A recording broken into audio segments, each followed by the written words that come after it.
ஆவணி மாத ராசி பலன்கள் 17/8/2025 முதல் 16/9/2025 வரை. இந்த ஆவணி மாசத்துல கிரக நிலவரங்கள்.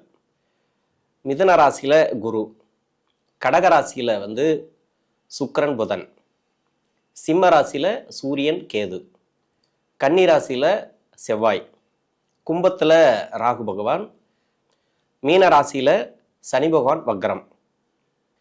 இந்த கிரகத்தோட நட்சத்திரங்கள் பார்த்தீங்கன்னாக்கா, குரு இருக்கக்கூடிய நட்சத்திரம் புனர்பூச நட்சத்திரம், சொந்த நட்சத்திரத்தில் இருக்கார் இந்த மாதம் ஃபுல்லாகவே. சுக்கிரன் அதாவது கடகராசியில புனர்பூச நட்சத்திரத்திலிருந்து மக நட்சத்திரம் வரைக்கும் வருவார். புதன் பூச நட்சத்திரத்திலிருந்து மக நட்சத்திரம் வரைக்கும் வருவார் இந்த மாதம் ஃபுல்லாக. அதே சூரிய பகவான் சிம்மராசியில் மக நட்சத்திரத்திலிருந்து உத்தரம் நட்சத்திரம் வரைக்கும் இந்த மாதம் ஃபுல்லாக ட்ராவல் பண்ணுறார் சூரிய பகவான். கேது பூர நட்சத்திரம் தான், சுக்கிரனோட நட்சத்திரம் தான். செவ்வாய் அஸ்தம் நட்சத்திரம், சித்திரை நட்சத்திரம் இந்த மாதத்தில். ராகு பகவான் பூரட்டாதி நட்சத்திரம், குருவுடைய நட்சத்திரத்தில். சனி சொந்த நட்சத்திரமான மீன ராசியில உத்திரட்டாதி நட்சத்திரத்தில் வக்கரமாக இருக்கிறார். இந்த மாதத்தில் சுக்கிரன், புதன், சூரியன், செவ்வாய் இதெல்லாம் விட 4 கிரகங்கள், நிலையான கிரகங்கள், சனி, குரு, ராகு, கேது, இந்த கிரகங்கள் தான் ஒரே நட்சத்திரத்தில் நிலையா இருக்காங்க. அந்த நட்சத்திராதிபதி மட்டும் இல்லாமல் வீடு கொடுத்த கிரகமும் நிலையா இருக்கு, ஒரு நட்சத்திரத்தில் நிலையா இருக்கு. இப்போ ராகு பார்த்தீங்கன்னாக்கா அது ஆல்ரெடி வக்ர கிரகம், பூரட்டாதி நட்சத்திரத்தில் இருந்தாலும் சனியோட வீட்டில் வீடு கொடுத்த கிரகம் சனி பகவான் அவருக்கு 2ஆம் இடத்துல வக்ரமாக இருக்கிறார். அப்போ ராகு பலமாக இருக்கிறார் இந்த மாதத்தை பொறுத்த வரைக்கும். சனி பகவான் இவர் மீனராசியில் வக்ரகதியில் இருக்கிறார், சொந்த நட்சத்திரம். குரு பார்த்தீங்கன்னாக்கா பூரட்டாதி நட்சத்திரம், அவருடைய சொந்த நட்சத்திரத்தில் இருக்கார், அதாவது மிதுன ராசியில். கேது பூர நட்சத்திரம், சுக்கிரனோட நட்சத்திரத்தில் இருக்கிறார். உங்களுடைய ராசிக்கு இந்த மாதத்தில் என்ன பலன்கள் அப்படிங்கிறத பார்ப்போம். மேஷ ராசியை பொறுத்த வரைக்கும் இந்த மாதத்தில், ஆவணி மாதத்தில் குரு உங்கள் ராசிக்கு 3ஆம் இடத்துல இருக்கார்.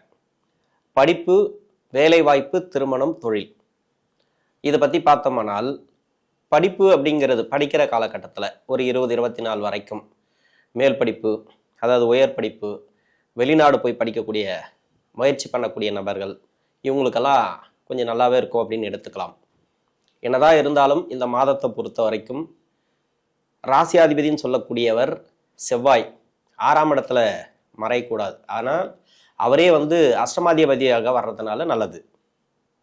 ஏன்னா அஷ்டமாதிபதி 6ல் மறையலாம், தவறில்லை. ஒரு சிறு சிறு மன சஞ்சலங்கள் கொடுத்துட்டே இருக்கும். பொதுவாகவே எல்லாருக்குமே சொல்லலாம்.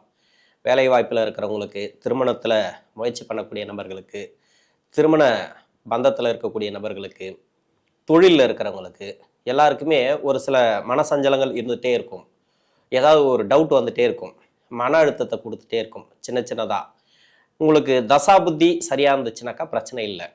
ஏன்னா தசாபுத்தி அப்படிங்கிறது சூரியன், சந்திரன், செவ்வாய் எல்லாம் பார்த்தீங்கன்னாக்கா அது மாதிரி தசை நடக்கக்கூடிய நபர்களுக்கு கொஞ்சம் கஷ்டத்தை கொடுக்கும். ஏன்னா இப்போ 7.5 சனி, சனி பகவான் வக்கரத்தில் இருந்தாலும் வக்கர நிவர்த்தி ஆனாலும் 7.5 சனி 7.5 சனி தான், அதாவது விரய சனி தான். ஒரு சில செலவுகள் உண்டு. படிக்கிற காலகட்டத்தில் நீங்கள் இருக்கிறீங்க அப்படின்னாக்கா படிப்புக்காக நீங்கள் செலவு பண்ண வேண்டியது வரும். நேர விரயங்கள் அதிகமாக எடுக்கும். அதாவது நீங்கள் யோசிச்சு ஒரு முடிவு எடுப்பீங்க. அதிகமாக யோசனைகள் இந்த டைமில் கொடுக்கும். மன அழுத்தம் அப்படின்னு நான் சொல்லியிருக்கிறேன் இல்லையா, அது பெருசாக இருக்காது. இருந்தாலும் இந்த மாதத்தை பொறுத்த வரைக்கும் ஓரளவுக்கு பரவாயில்ல படிக்கிற காலகட்டத்தில் இருக்கக்கூடிய நபர்களுக்கு. வீட்டில் ஒத்துழைப்பெல்லாம் கிடைக்கும். வீட்டில் ஒரு சிலருக்கு படிப்பு ரீதியாக இது வரைக்கும் நிறைய தடைகள் இருந்துச்சுன்னா அந்த தடைகள் இருக்காது. இப்போ படிப்பெல்லாம் முடிச்சுட்டு வேலை தேடுறீங்க, வெளிநாடு சம்மந்தப்பட்ட வேலை வாய்ப்புகளுக்கு உண்டு. வெளிநாடு சம்மந்தப்பட்ட வேலை அப்படின்னாவே ராகு நல்லா இருக்கு உங்களுக்கு. சந்திரன் நிலையை பொறுத்து, சந்திரன் ராசிக்கு 4ஆம் அதிபதினு சொல்லக்கூடியவர். இப்போ சந்திர தசை நடக்கிறவங்க, இல்லை சந்திரன் சம்மந்தப்பட்ட தசை நடக்கக்கூடிய நபர்கள், அந்த நட்சத்திரத்திலேருந்து தசை பண்ணுச்சுன்னா உங்கள் சுய ஜாதகத்தில் இப்போ வெளிநாடு சம்மந்தப்பட்ட வேலை வாய்ப்புகள், வெளிநாடு போயிட்டு வர்றது, இல்லை இங்கேருந்து அடிக்கடி வெளிநாடு சம்மந்தப்பட்ட வேலை வாய்ப்புக்காக போயிட்டு வர்றது, இது எல்லாமே இந்த காலகட்டங்களில் நல்லாயிருக்கும். புதுசாக வேலை தேடக்கூடிய நபர்களுக்கும் வேலை வாய்ப்பு, ரொம்ப நாளாக வேலை தேடுறீங்க, இப்போ வேலை கிடைக்கலனாக்கா இந்த மாதத்தில் வேலை கிடைக்கும். ஆவணி மாதம் அப்படிங்கிறதே ஒரு நல்ல ஒரு கிரக நிலைகளை கொண்ட மாதம் தான். ஏன்னா குரு மட்டும் 3ஆம் இடத்துல இருக்கிறார். ஒரு சில பொருளாதார தட்டுப்பாடுகளை கொடுக்கலாம் பண வரவுகளில். இப்போ பணம் ஏதாவது எதிர்பார்த்துட்டு இருந்தீங்கன்னாக்கா அந்த பணம் வர்றதுக்கு கொஞ்சம் லேட் ஆகும், முன்ன பின்ன ஆகும். அது மாதிரி இது மாதிரி இருந்து இப்போ வருமோ வராதோ அப்படின்னு நினச்சிருப்பீங்க இல்லையா? திடீர்னு பண வரவுகளை கொடுக்கும். எங்கே கடன் உதவி கேட்டிருக்கலாம், அந்த கடன் உதவி கிடைக்கும். ஒரு ப்ராப்பர்ட்டி வச்சு லோன் வாங்குறது, இல்லை ஒரு வண்டி வாகனத்துக்காக லோன் வாங்குறது, இது மாதிரி ஏதோ ஒரு வகையில் பண எதிர்பார்ப்புகள் இருந்துச்சுனாக்கா அந்த பண எதிர்பார்ப்புகள்லாம் இந்த காலகட்டங்களில் கொஞ்சம் வரும். ஆனால் கொஞ்சம் காலதாமதத்தோடு வரும், வந்துடும். எப்படியும் உங்களுக்கு வர வேண்டிய பணம், நிலுவையில் இருக்கக்கூடிய பணம், இதெல்லாம் வர்றதுக்கான வாய்ப்புகள் அதிகமாக இருக்குது. இதே புதன் சுக்கிரன் எல்லாம் பார்த்தீங்கன்னா 4ஆம் இடத்துல இருக்கிறார்.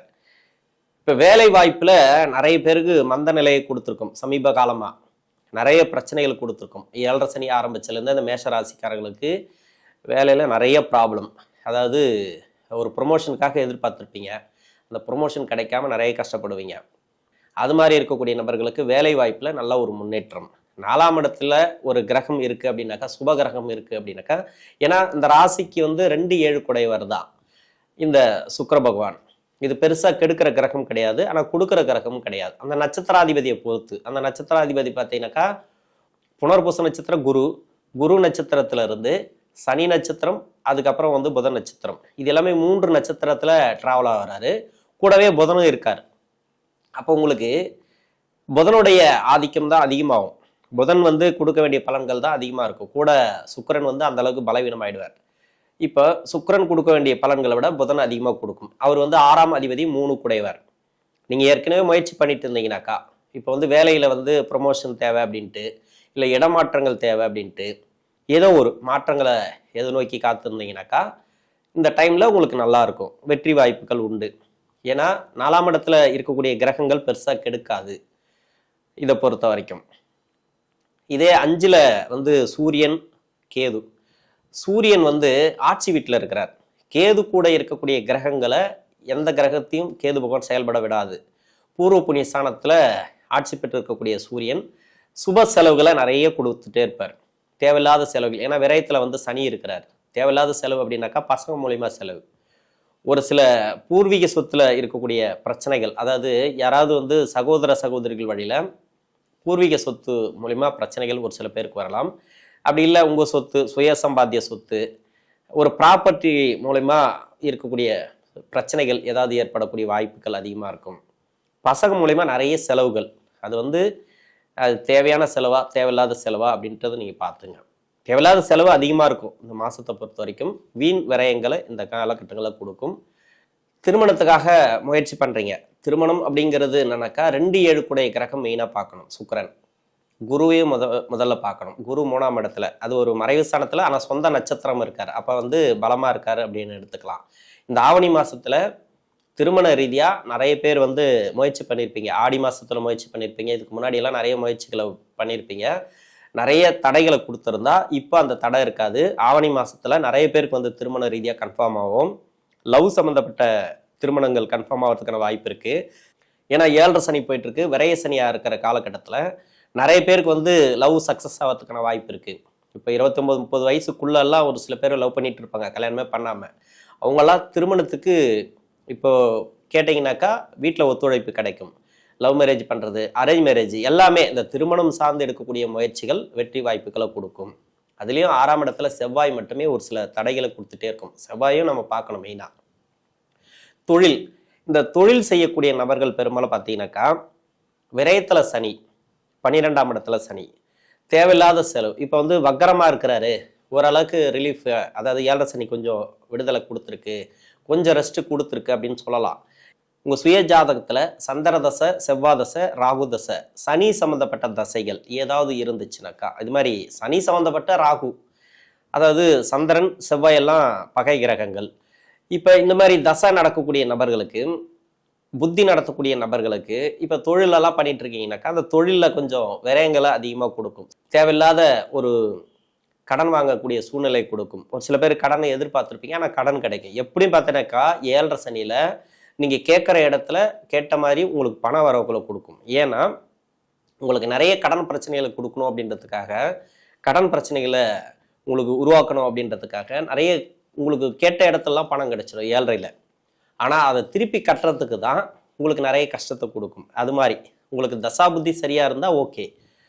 இப்போ தொழில் ரீதியாக இருக்கக்கூடிய நபர்கள், நீங்கள் இப்போ பெரும்பாலும் வந்து பார்த்தீங்கன்னாக்கா, நீங்கள் கடன் வாங்குறது நீங்கள் முடிவு பண்ணீங்கன்னா இப்போ கடன் வாங்கலாம். ஏதாவது உதவிகள் கேட்டிருந்தா. அது செவ்வாய் வந்து 6ஆம் இடத்துல இருக்கிறதுனால அது அஷ்டமாதிபதி, திடீர் அதிர்ஷ்ட வாய்ப்புகள் அது மாதிரி கொடுக்கும். ஒரு சில பேருக்கு வந்து லாட்ரி யோகம், மறைமுக பணம் வர்றது, இது மாதிரி நிறைய உங்களுக்கு கொடுக்கறதுக்கான வாய்ப்பு இருக்கு. அவயோக கிரகம் மறையணும். 6ஆம் இடத்துல மறையிறது ஓகே தான். இருந்தாலும் அதுல ஒரு சில டவுட் இருந்துட்டே இருக்கும். அதாவது கிடைக்குமா கிடைக்காதா, கொடுப்பாங்களா கொடுக்க மாட்டாங்களா அப்படின்ற மாதிரி ஒரு சில டவுட் இருந்துட்டே இருக்கும். அதாவது செவ்வாய் மறைவு ஸ்தானத்துல இருக்கிறதுனால மனக்குழப்பங்களை கொடுத்துட்டே இருக்கும். குடும்ப வாழ்க்கையில நிறைய பேருக்கு வந்து நெருக்கடிகள் இருக்குன்னா அந்த நெருக்கடிகள் மாறத்துக்கான வாய்ப்பு இருக்கு. உங்களுக்கு வந்து அடுத்தடுத்து நகரக்கூடிய கிரகங்கள் உங்களுக்கு சரியாவே இருக்கு. அதாவது உங்களுக்கு அடுத்தடுத்து நகரக்கூடிய கிரகங்கள் உங்களுக்கு நல்ல அமைப்புல இருக்கு. குரு மட்டும்தான் மறைவு ஸ்தானத்துல இருக்கு. அது கூட பாத்தீங்கன்னாக்கா அவர் சொந்த நட்சத்திரத்துல இருக்கிறதுனால பலம் இழக்காம இருக்கிறார். அது பெருசா உங்களுக்கு கைவிடாது. பெரிய ஒரு வருமானத்தை கொடுத்துரும். உடல்நிலை ரீதியா இருக்கக்கூடிய பிரச்சனைகள் சால்வ் ஆகிறதுக்கான வாய்ப்பு இருக்கு. இதுல வந்து வயதான காலகட்டத்தில் இருக்கிறவங்களுக்கு மட்டும் உணவு பழக்க வழக்கங்கள் கொஞ்சம் கவனமா இருங்க. நன்றி.